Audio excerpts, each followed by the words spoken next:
My name's my name's Eve Kliman, and I live in Hamilton, Ontario. That's my home base. But we do like to go away in the winter, so we've been spending January, February, and March, sometimes in Mexico, sometimes in the south of France. But I'm Canadian, for all intents and purposes.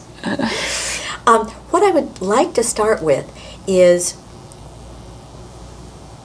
how your parents got to the Philippines. Yes. And then leap ahead to what you were doing before December 8th.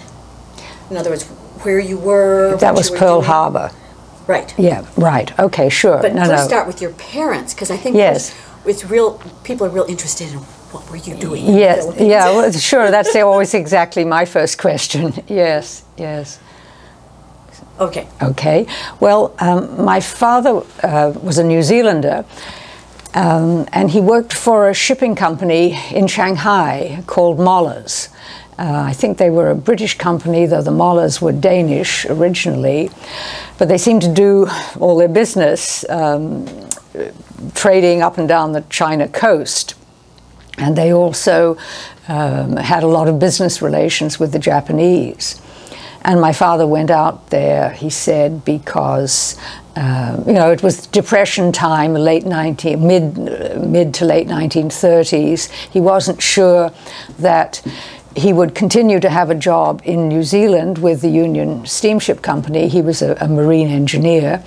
So Mollers bought one of the Union ships, and he sailed on the ship out to Shanghai, and he found that there was lots of business. There were opportunities for him, so he decided to stay with Mollers. And I guess at that same time he was courting my mother back in New Zealand. And I think when she decided to marry him, she didn't know that he was going to make this switch out to Shanghai. But it didn't faze her. She was quite willing to pick up her roots and go out there. I expect she thought it was a bit of an adventure. She was 30. I think she was happy to get away from home. So they were in Shanghai I guess around 1933 she would have gone out there. And then I was born in 1936. And because my father was on a ship that was hauling coal from Manchuria to Japan, my mother moved with me to Kobe. And there was a small international settlement there. So we were there, I guess, through 1936 and 1937, which is quite ironic when I think back, because 1937 was the year that the Japanese attacked Shanghai, and there was a frantic evacuation of women and children out of Shanghai. And my mother and I were sheltered from all that because we were living in Kobe. Interesting. Yes, yeah. And then, for reasons that I'm not quite clear, my father claims that the cost of living in Japan was getting too high, so my mother and I went to New Zealand and sort of had a long visit back home with her parents and friends and relatives. And then things settled down in Shanghai, and Mollers assumed that it was business as usual. They started to put money into a new shipyard in Shanghai. So my father came back, and he was offered the job of superintendent engineer. And the previous superintendent engineer, I think, was put in charge of the new shipyards. So he got a job on land, which was a big change. He'd been at sea for most of his working life. And for the first time, my parents actually had a couple of years as an ordinary married couple and had an apartment which they furnished. And then my second sister was born in 1939. And I guess Mollers began to see that the situation was getting rather dangerous in the Far East. But like a lot of people, they were slow to really act on all the warning signals. There were plenty of them. I've been reading up about it since, and I was quite astonished to learn that the Japanese signed an agreement with the German powers, with the Axis powers, in other words, aligned themselves up politically with the Germans in the middle of 1941 sometime. So that, you know, and the British withdrew some of their troops from Shanghai because they knew they couldn't defend it. Mullahs decided, well, we'd better move our headquarters to India. And so, you know, they had to sort of give, I suppose, be reconciled to giving up control of their shipyards in Shanghai. So we were on a ship. We arrived in Manila, I suppose, sometime early in December. And we had our tickets for a ship going to India. And then, of course, Pearl Harbor was bombed. And I think that the shipping was just commandeered by the political or military authorities. My father remembers going down with his tickets to the ship. He could see the ship in the harbor from the hotel, and he would go down and say, okay, when can we board? And they would say, well, wait, you know, we'll call you. Don't call us, we'll call you. And then one morning he got up and the ship wasn't there. So I think there were a lot of people in that situation who were just stranded there, didn't know anyone, had no contacts in the community.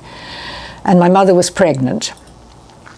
And what they told me was that when they knew, you know, the Japanese landed in the north of the island and were marching down, so it was just a matter of time. And convents and private clubs, maybe even hotels, advertised themselves as places of refuge for, you know, I guess a lot of the people interviewed on the film lived, you know, were settled in Manila, so they felt they were going to be perfectly safe in their own homes, but that wasn't the case if you were just living in a hotel. So my father chose a Mary Knoll convent. I think it was a Mary Knoll group. Anyway, it was called Assumption Convent. And so my mother and my sister and I moved in there. The husbands only, they were allowed to spend the night. The night that the Japanese arrived in the city, the husbands were allowed to stay with their families, but otherwise they just stayed back in the hotel. And then, of course, they were rounded up and interned quite early on in Santo Tomas. And then, so we stayed in the convent, and my sister was born on May, I think it was May the 14th or May the 17th. And so I guess sometime a few days before then, or a week before then, my father was allowed out, and he picked up my sister and I, and we drove off in a little carriage to the convent of the Holy Ghost. You know, and I was 5½, and I don't really think they explained what was happening. I think my poor mother was in a state of shock. My younger sister was only 1.5 years old. You know, she wasn't even really talking. And we'd been shut up in the convent for several months, you see, since January, and I was so delighted to be outside looking at the streets and, you know, enjoying the rhythm of the horses' hooves on the street, and the streets were very quiet. There was hardly anyone there. It was sort of late afternoon. That I actually didn't even think to ask where we were going. So, you know, he got out and took us up to this place, and even my father remembers that, you know, a woman opened the door and took us from him and shut the door in his face, and that was that. So that was our introduction to the convent, which was a big boarding school. There were a lot of Filipino girls who'd board there regularly, and then by this time there were a lot of foreign children, I guess mainly Americans, but not exclusively. And then when my sister was born, my mother and she moved into the convent, but they were in a different building. They had a room in with the nuns' quarters, and the children weren't allowed to go there. There was a kind of invisible line in the courtyard that you weren't supposed to cross. And my mother remembers, you know, very bitterly that my younger sister Eleanor would go out into the playground and call out to her. She knew which window she was in, and the nun would come out and chase her away. So I think my mother was very depressed. I mean, it was, she never talked about it. And even when I asked her questions many years later, she talked about it only with great difficulty. It was obviously still just a horrible memory that she couldn't bear to think about. So and there was no Catholic tradition in her background. She didn't have any natural sympathy with with their approach. Okay. Mm-hmm. Okay. Well, I think actually what saved me in the convent was that I really liked my teacher, and what people have been saying at the reunion about the importance of the education that they received. I mean, I can really, really relate to that. This was Mrs. Heinrich, and she had a little girl called Val, and I made friends with Val because I think I wanted somehow to share in her mother. and definitely having the regular classes, made such a difference. I sat in a desk and I looked at the blackboard and I thought about something else. And I was also ready for school because there'd been so much disruption. I think I was basically bored a lot of the time. So this was really a wonderful outlet.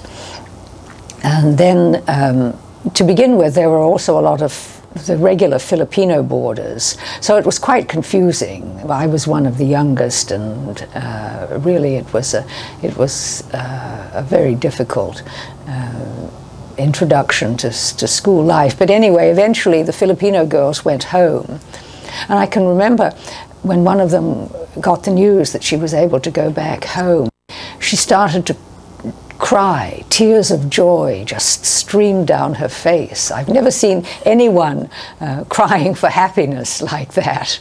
And then there were fewer children, and there was a small group of us, and we were looked after by somebody called Sandy MacDonald, whom I have rather mixed memories of. She in some ways enjoyed being in charge of a group of little girls and reading them stories and playing games with them. But she was quite manipulative, and she had a bit of a mean streak.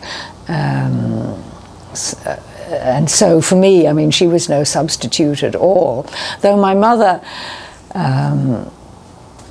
convinced herself that I was happy with Sandy, and that Sandy was a good substitute. I think she needed to have that consolation because it was so obvious that my younger sister Eleanor was also terribly unhappy.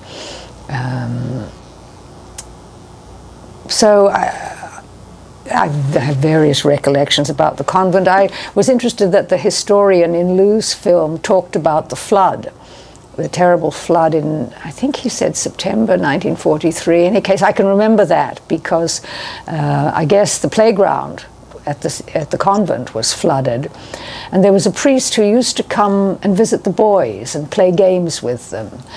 And the story was that he came over even during the flood, that he swam over. At least that's what the children said among themselves. And in any case, and the other thing that was mentioned that I remember too was when the food parcels arrived, and late in September, it was December, I guess, it came Christmas 1943,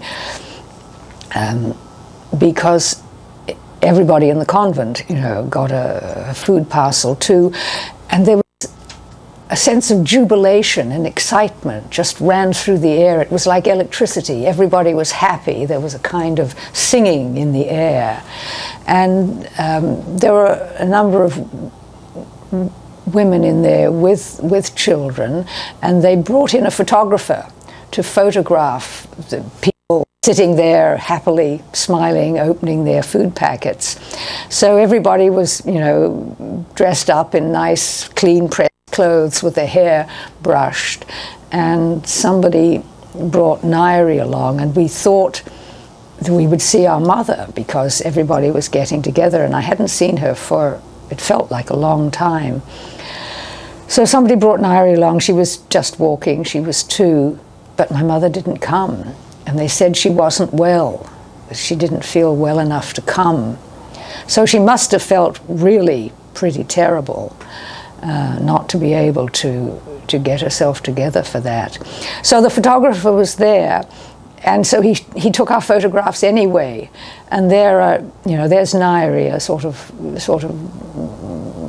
little girl with not much, you know, she doesn't really know what's going on, so there's no particular expression on her face.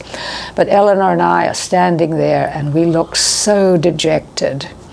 And, you know, with Eleanor, she just droops, everything about her, her face, her hair, her underpants are hanging down below her dress. She just looks like a sad puppy. And when I saw that photograph many years later, because my parents had it in their collection, it brought the whole experience back. I had completely forgotten about it consciously, but the photograph triggered off that memory. And then I think shortly after that, my mother went into the camp. She discovered she had a lump on her breast, so she went into the hospital in Santo Tomas and had it removed, and she and Nairi stayed there. And then by that time, I suppose people knew that the convent was going to be closed to the boarders anyway. The Red Cross was running out of money to feed all these people, and the Japanese were taking over, the military were taking over the responsibility for feeding the internees.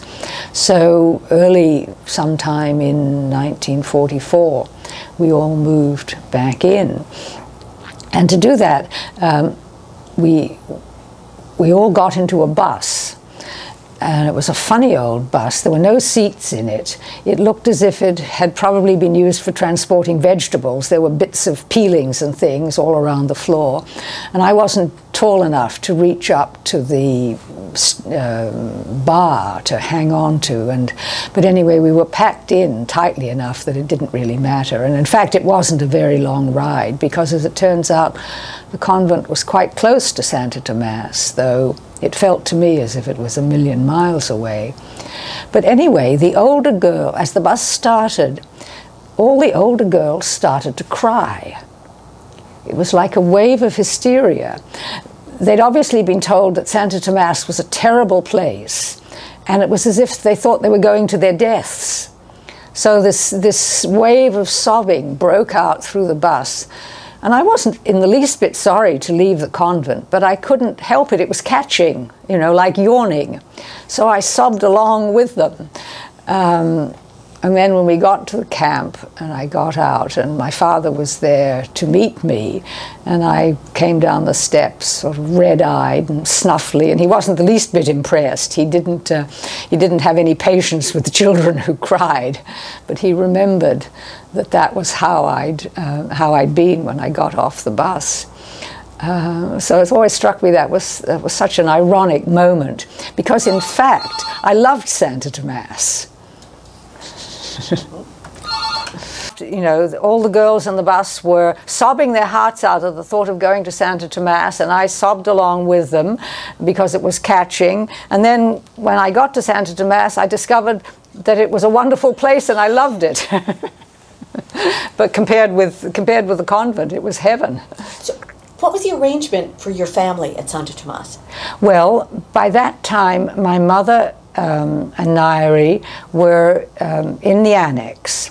And in fact, by camp standards, they were not too badly off for space. To me, it felt like a large room. I guess, you know, it was obviously a classroom, and there was a family in each corner. And there was even space in the middle that wasn't occupied until the bad air raids began, and a family that had been in the shanty moved in. And so there were, I think, maybe a mother and 3 children actually occupied the middle space. But it wasn't too bad. You know, it wasn't. I can remember when I visited my mother and Nairi once when they were in the main building, and that really was terrible. You know, you really had the cots side by side. There was hardly any room at all. But they did what they could for the families in the annex. And maybe by that time more people had shanties and were allowed to actually sleep in, not just spend the day in them, but sleep in them as well. And I suppose more people might have gone off to Los Baños because I was amazed to hear that there were 2,000 people in Los Baños by the end. And some of them were brought in from other places, but some of those were also Santo Tomas people who moved out. What kind of time did your parents get to spend together? Well, to start with. Yeah, they had all their meals together. And my father, the men were crammed together in that round central room in the annex. So my father wasn't far away. And he worked in one of the hospitals.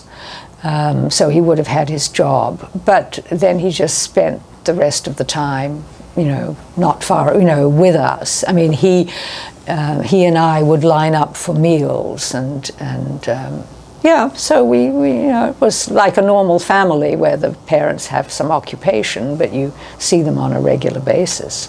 Did you have any supplemental food? I mean, when you got to Santo Tomas, did your mom say, well, we have these special things that we'll have at special times, or did you basically eat the food that was handed out?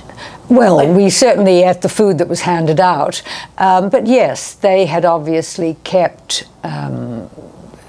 they'd obviously been rather cautious and frugal about using up their, the food from 1943 that came in the food parcels. So I can remember we had a big tin of prunes that we would eat, you know, a few at a time. There was tinned butter. In fact, there's a funny story about that I could tell as part of the interview. And my father was very proud of the fact that in the early days when people had thrown away rice, he kept it, dried it, and then stored it. And apparently he would buy up jars of peanut butter as well, which he knew was a healthy food. And he managed to he managed to stop smoking early on, quite early on in the war. So he was quite disciplined about that. Yeah. And he had a line that he would always tell us. He never talked much about the camp at all, but he had a few stock things that he would say, and one of them was to tell us about the rice that he dried, and we would have a bowl of that before we went to bed, and he would say, so you didn't have to go to bed hungry like the other children. Yeah. What, was there any school? Oh yes, yes. We continued to go to school. We went up to that top floor in the education building, and I can remember, and it was a much more formal approach. So I guess Mrs. Heinrich had given us out little sort of written report cards every couple of weeks, but in the camp school we had term reports with grades, which I'd never had before. And, you know, basically we did arithmetic and we did English composition, a little bit of writing, but then we also had to practice writing, which, you know, doing loops and things, which I found extremely boring. And I was very annoyed because, well, I would get A's for the other subjects, which were easy, which I liked, and then I would get a C for writing. And nobody ever said anything about it. My parents couldn't have cared less, but I was rather indignant about that. And puzzled, because how could I get a bad mark for something that was so boring and so uninteresting? And I thought my writing looked just as good as anybody else's. What, besides school, what were the activities that you remembered? Well, tell us how old you were at this point. Well, by that time I would have been, I guess I was 7 when we went into the camp. I turned 8. My birthday's in July, so I was 8 and a half, you know, when the war ended. Well, there was a big playground outside the annex. There were swings in it. And then at some point in that last year, they built a jungle gym out of bamboo, which was a wonderful thing to have done. I mean, I really think, you know, as part of the fine way in which the camp was organized, they really did do what they could for the children. So you could hang from it, you could swing from it, you could hang by your feet, you could turn somersaults. It was great. I mean, I wasn't ever physically very gifted, and I remember being amazed at all the, how athletic and energetic all the children were. And I was a bit nervous about this business of turning somersaults over a bar, so I waited until everybody was inside eating or having a siesta, and then I sort of gingerly tried my hand at it and got the hang of it so I could do it with the other children. So it was very good to have that physical activity. And somebody showed us how to do handstands and cartwheels and back bends. And there was a woman who was teaching Spanish, and my father signed me up for that. But that was pretty boring because she just gave us lists of words to learn. I mean, most of the adults were getting rather tired, rather ground down by that stage. Sandy MacDonald organized a group and taught us how to do the Highland Fling. And there was a concert. There was a stage and a covered hall. It was a little bit, here was the annex, there was the playground, there were hospitals over here, there were shanties over here, and this was close to the wall at one point because there would be a few young Japanese soldiers that you would catch a sight of. And then there was this covered bamboo hall with a stage, and then there was the main building over in that direction. So, that meant that when it was raining, people could assemble and, there could be public events in there. When they had entertainments, did the Japanese guards come? I don't remember. The Commandant? Or they might have. I don't remember any. Were you afraid of them? Not really. I was more curious because in the convent we didn't see the Japanese. I mean, being in the convent was truly like being in prison for 2 years. The only time I went out was when we had our tonsils out. So you heard about the Japanese. People talked about them all the time, but I never saw them until we went to Santo Tomas. And the ones that were near the annex were just like 16, 17, 18-year-old boys. They were,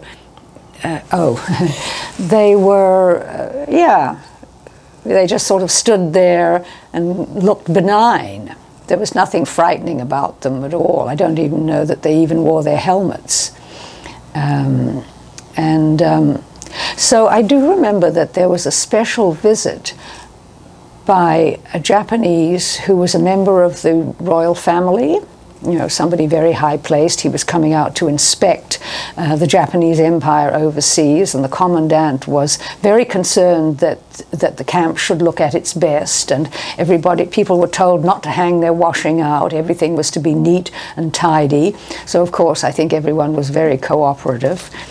And I remember a group of Japanese military with this personage walking down the central hall, and we were all standing out in front of our rooms, and we'd been instructed to bow properly. And this was my first experience of bowing to a Japanese. And I thought to myself, well, gosh, I'm only a child. Why should they care whether I bow or not? So I was rather slow about putting my head down because I wanted to get a look at them. And my father sharply pushed my head down as they went by. Do you remember Liberation? Oh, yes. Yes. Oh, it was so dramatic. Yes. Say, Liberation. Liberation? Was... In other words, repeat the question so that when I use this, because I'm not going to include my own questions. Okay. So you say, oh yeah, I remember Liberation. Yes, okay. Well, I remember Liberation. What I called it was, I remember the night the Americans came. That was the way it was for me. What I remember isn't as dramatic as some of the stories I've heard, but it was certainly pretty powerful. I can remember the evening, or maybe it was late afternoon, a few days before. I'm not sure how far ahead it was. Maybe it was even that same day. A single plane flew low over the playground area, and I was outside. And I think the pilot waved to us. I think that's what I remember. I mean, of course, people talked about this, but I think that was my actual memory. So that seemed rather amazing. And of course, everybody in the camp had been saying, the Americans will be here by Christmas. I mean, there was this tremendous sense of anticipation, which had gone on at least all during December. And of course, by this time, it was after Christmas. And people were still waiting and hoping. So I guess I wasn't anticipating it very consciously. I was still just, you know, locked up into the routine of going and looking at the menu and seeing what food was going to be listed for the day, because they always gave it a different name. But of course, it always turned out to be exactly the same. But somehow it was consoling to anticipate the meal and go ahead and look at the menu. And then my job was to take the tray and line up early, so we'd have a good place in the line. And then my father would come along with the ration books, and I liked being involved in that. So that you know, and I guess school had probably stopped by that time, because there had been raids and fighting, and I think school came to an end. So I was in bed when they came. I guess it was almost dark, or maybe it was actually dark, and my mother was sitting outside. We had a window in our room. I guess maybe there wasn't any glass in it, but there was a window space by our corner, and then we had our table where we had our meals just on the other side of the window. And I was in bed, and my mother was sitting at the table, and my father came in and said, "The Americans are here." And my mother said, "I don't believe it." You know, she always was always anticipating disappointment. But anyway, he insisted, yes, the Americans are here. So I got out of bed, and he took me by the hand, and we walked down through the annex, I suppose, towards the main building. And we came across tanks with great big searchlights, and they were shining the searchlights on the bushes, just in case any soldiers were hiding in there. And so we stood around, and, you know, just, this was it. We couldn't believe it. And of course, the other children had always said that, that the soldiers give out chewing gum and chocolate. I was much too shy to approach any of the soldiers, and I never did hear of any soldier giving out chocolate. I think that was a myth. I think the poor soldiers must have eaten their chocolate themselves, but they did give out chewing gum. Yeah. How did you go back to New Zealand? Yes. Yes, we were repatriated, and it took a while, you know, because the ships had to come. So that was also an interesting experience, being in the camp after the Americans were there. Of course, everybody felt this tremendous sense of relief. But in fact, and it's confirmed by all the information in the films, there was terrible fighting in the city afterwards, and the camp was shelled, and people were injured and killed even.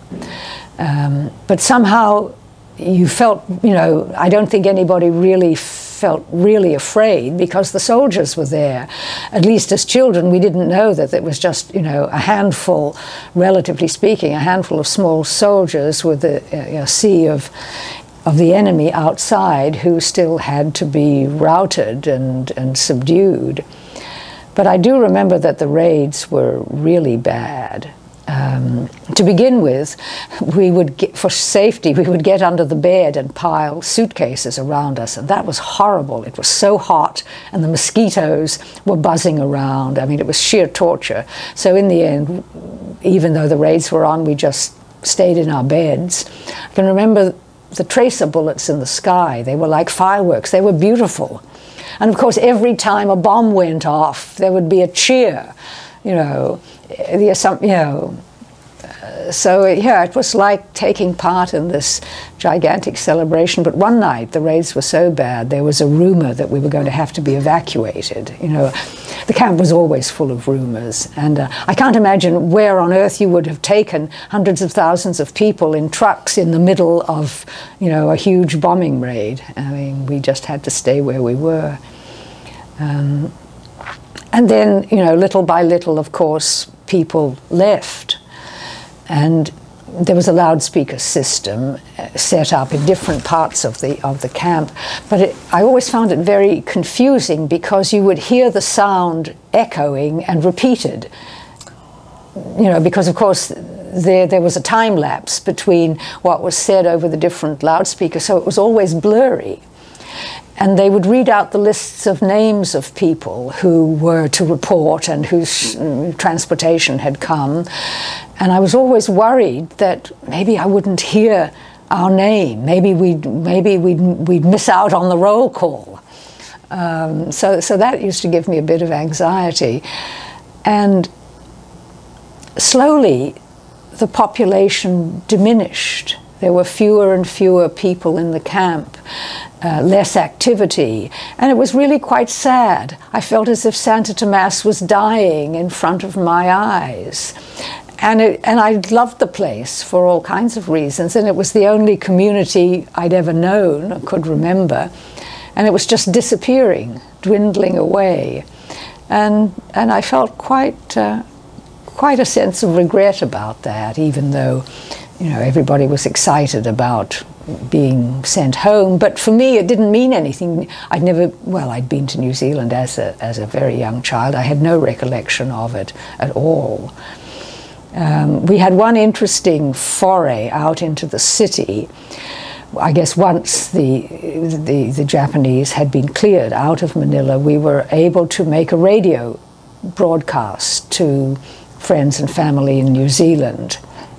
So I was given, my mother didn't want to go for some reason, or maybe it was just easier because of my two younger sisters. So I and my father went, and I was given this line to say, you know, hello Grandma and Grandpa, and hello Auntie Avis and Auntie Kath, and these names really didn't mean anything to me. But the drive through the city was fascinating. It really had an impact on my memory, because it was just in ruins, totally. There were huge heaps of rubble in the street, 2 or 3 stories high. It was like driving through a tunnel of rubble. There were very few buildings standing at all, and those that were had no glass in them. And in this building that they used for the radio transmission, the floors were new. You could see it was just like a concrete shell with the floors rebuilt and no glass in the windows. And there were fragments of buildings like the side of a wall with the floors attached, but on one side and hanging down like shutters. And I thought to myself, gosh, if this is war, we in Santo Tomas didn't know anything about it. It was as if we'd really been protected the whole time, you know. Yeah, that really told me something, just driving through the city. Yeah. Wow.